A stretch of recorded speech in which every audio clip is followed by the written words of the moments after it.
सुता बैसाखी दोनों गलावा जोड़ी है। झाड़ी बिछौना सुता बैसाखी दोनों गलावा जोड़ी है। झाड़ी बिछौना सुता बैसाखी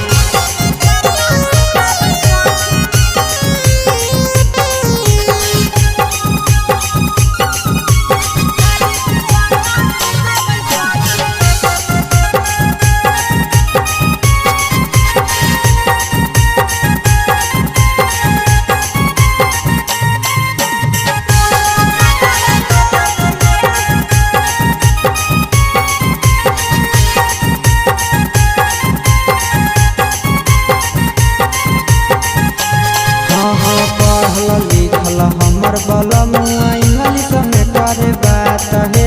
इंग्लिश में करे बात है। मुस्की मार के हंसई जब लगे बढ़िया समाट है। लगे बढ़िया समाट है। लगे बढ़िया समाट है। पढ़ल लिखल हमर बलमुआ इंग्लिश में करे बात है। इंग्लिश में करे बात है। मुस्की मार के हंसई जब लागे बढ़िया समाट है। लागे बढ़िया समाट है। के कदो से हमर बलमुआ नहीं है कमजोर है। के कदो से हमर बलमुआ नहीं है कमजोर है। झाड़ी बिछौना सुता बैसाखी दोनों गलावा जोड़ी है। झाड़ी बिछौना सुता बैसाखी दोनों गलावा जोड़ी है। झाड़ी बिछौना सुता बैसाखी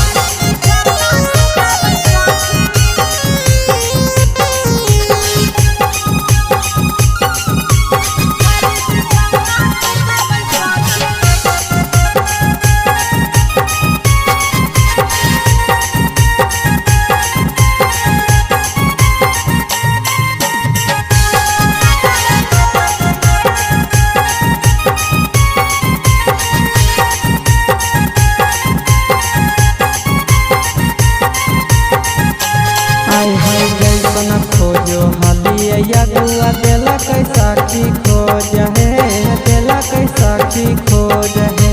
पिया भाया शीश के संग यूही बैसाखी मौज है। यूही बैसाखी मौज है। सुनर साखी जैसन खोजो हलिया गुआ देला कैसाखी खोज है। देला कैसाखी खोज है। पिया संग युड़ई बैसाखी मौज है। युड़ई बैसाखी मौज है। यहराबादी के सबक साखी भोले देवै छोड़ा है। यहराबा सचिनवा के साखी भोले देवै छोड़ा है। झाड़ी बिछौना सुता बैसाखी दोनों गलावा जोड़ी है।